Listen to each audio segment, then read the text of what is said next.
I'm Steve Brusatte. I'm a paleontologist. I dig up dinosaurs. I teach at the University of Edinburgh. I advise on films like the Jurassic World films, and I write pop science books like The Rise and Fall of the Dinosaurs and the new one called The Story of Birds. T-Rex, the king of dinosaurs.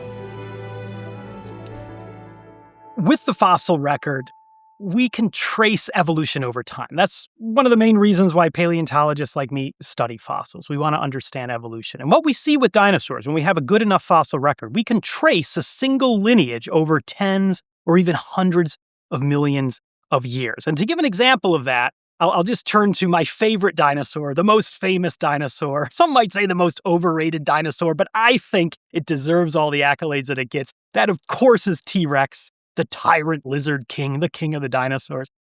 And it was the top predator in North America at the very last stage of the dinosaurs at the end of the Cretaceous.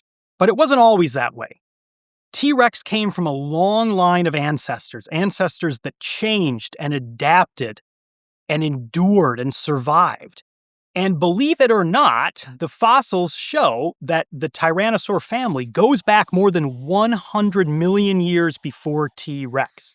T-Rex was the crowning achievement of a long period of evolution. And for most of that time, Tyrannosaurs were not very special.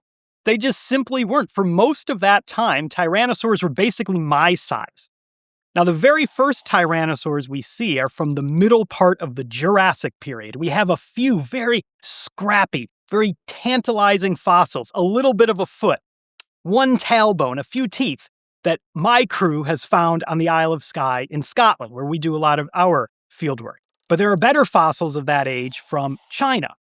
And these very first Tyrannosaurs, like Qianzhousaurus from China, these lived about 165 to 170 million years ago. They were the size of humans, literally the size of humans. And in fact, some of them were even smaller. Some of the other early tyrannosaurs were just the size of lapdogs. They were not top predators. They were second or third tier predators in the food chain, living underfoot of giant allosaurs and spinosaurs and other terrifying dinosaurs from other groups. And they were very good, it seems, at that role, at being smaller predators. Now, over the course of the Jurassic, tyrannosaurs stayed pretty small. They made it into the Cretaceous. They got a little bit bigger. Some of them got to be about the size of horses. A few random species here and there kind of supersized themselves in their own local environment. But by and large, they remained small predators until this middle Cretaceous turnover in dinosaurs, this time of climate change that we don't know much about. But we know that it wiped away many of the incumbent top predators, the spinosaurs and the allosaurs and the carcharodontosaurs. And so with those animals out of the picture, now a job was open at the top of the food chain. And in North America and in Asia, tyrannosaurs filled that job. And they did so by supersizing their bodies and becoming the size of buses. T-Rex was the size of a city bus. But what is incredible about T-Rex to me isn't just that it was so big, it's that it was also a very smart animal. And as is often the case with celebrities, there are a lot of misconceptions about T-Rex. And frankly, a lot of those do come from the first Jurassic Park film. And not to rip on the film. I love that film. That film was one of the things that inspired me to become a paleontologist. And of course, now I work with the franchise consulting on the newer Jurassic World films. And in fact, we've corrected some of these misconceptions in the latest film in Jurassic World Rebirth. But to run through some of these, in the first Jurassic Park, we see the T-Rex chasing down the Jeep that a lot of the characters are in. And this Jeep is probably in third gear. This thing is moving probably at least, 30 miles an hour or so. In reality, T-Rex probably could not move that fast. We don't know for sure, but paleontologists have built computer models and have done simulations. And it just seems that an animal of that size, of that bulk, of that stature, simply could not move at that speed. It could probably top out at about 10, maybe 15 miles an hour. Still quite fast, but not fast enough to run down a Jeep at that speed. But there are other things in the films that don't give T-Rex enough credit. So yeah, the film makes T-Rex look faster than it was, but the films also make T-Rex, frankly, look a bit dumber than it would have been in real life, especially when it comes to its intelligence and its senses. We see in the film this storyline that if you stand still, the T-Rex cannot sense you. Now, in reality, you would be bait because it had a pretty big brain for a reptilian creature of its body size. Its brain had big olfactory bulbs that controlled a very powerful sense of smell, big optic lobes that powered keen vision, an ear with a really long cochlea. And we know from modern animals, the longer the cochlea, the greater range of sounds you can hear. So T-Rex was a smart animal. And we can tell from the fossils that some of the ancestors of T-Rex, while they were still small, while they were still the size of humans and horses, it was then that they were developing these larger brains and keener senses. So it seems that being smart may have helped tyrannosaurs endure this Middle Cretaceous extinction. Now, how did it hunt, though? That's a question that a lot of paleontologists have wrestled with. And these are difficult questions to answer, frankly. But there is some evidence that tyrannosaurs were pack hunters.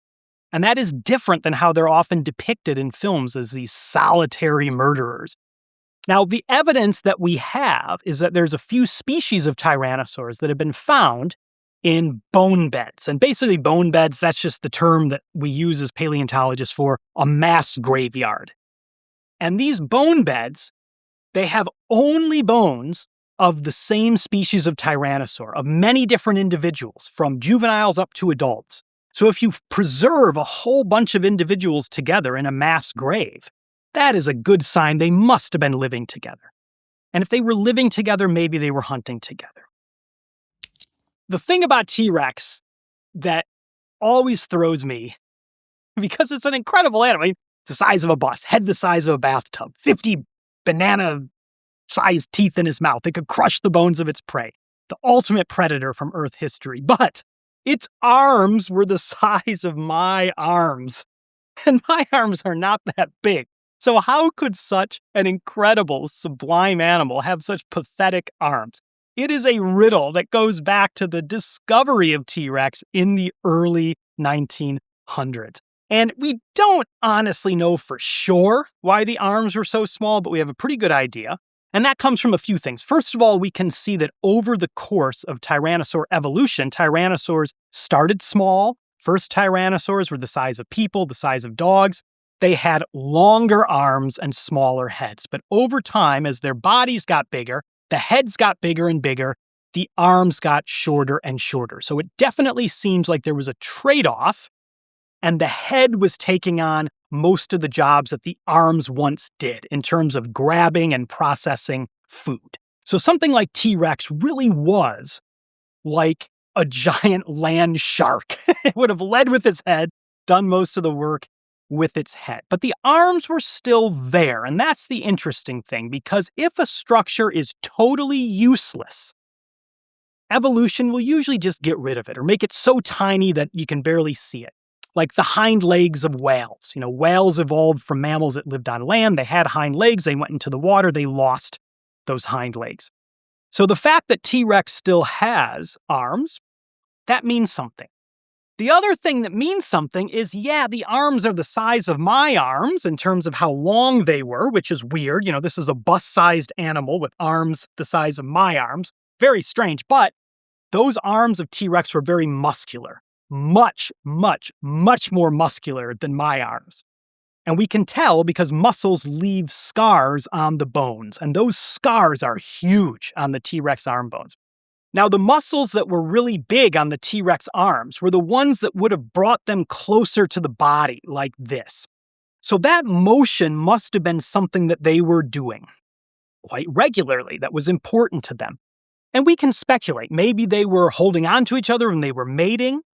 Maybe when they were feeding with their mouths, they were bracing themselves with their arms. Or maybe if they were two T-Rexes that were fighting over a kill, they could grapple with their arms a little bit. There's a lot of different possibilities, but the fact that the arms are there and the arms are muscular means they must have been doing something They must have been part of the repertoire of T-Rex behavior. When we look at the depiction of dinosaurs in a lot of films, especially older films and older books, older television programs, but even some that are put out today, there is one glaring issue, one glaring piece of just total unreality. And that is that many dinosaurs were not covered in scales. They wouldn't have been green or brown like some big reptile. In fact, many dinosaurs had feathers.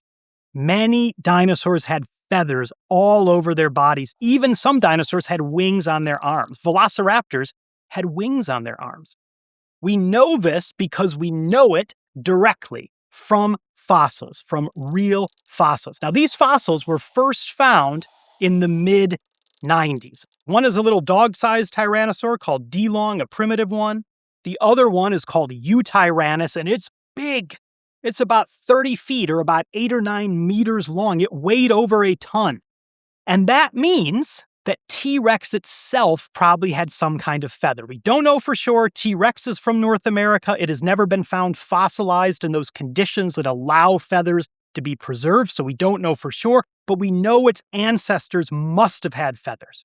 Now, I know that is a controversial thing, kind of a weird thing. I think for some people, I get this. I get messages. People send me emails decrying this.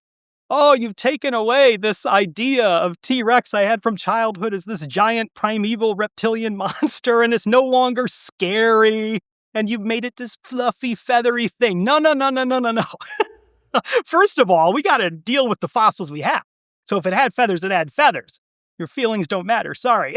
But I think a big old feathery T-Rex is even more terrifying, even more frightening than a T-Rex without feathers. But at the end of the day, we got to deal with the fossils that we have, and it's undeniable that at least some tyrannosaurs had feathers all over their bodies.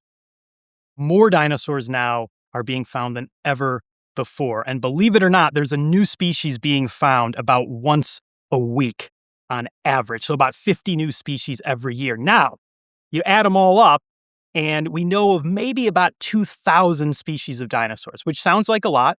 It is a lot, but dinosaurs lived for well over 150 million years. They actually still live on today in the guise of birds. And there are over 10,000 species of birds just alive today. So really, there were probably millions of species of dinosaurs that once lived. We've only found a tiny fraction of those dinosaurs. It means there are a whole lot more dinosaurs out there to be found.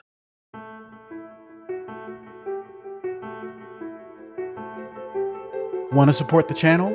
Join the Big Think members community where you get access to videos early, ad-free.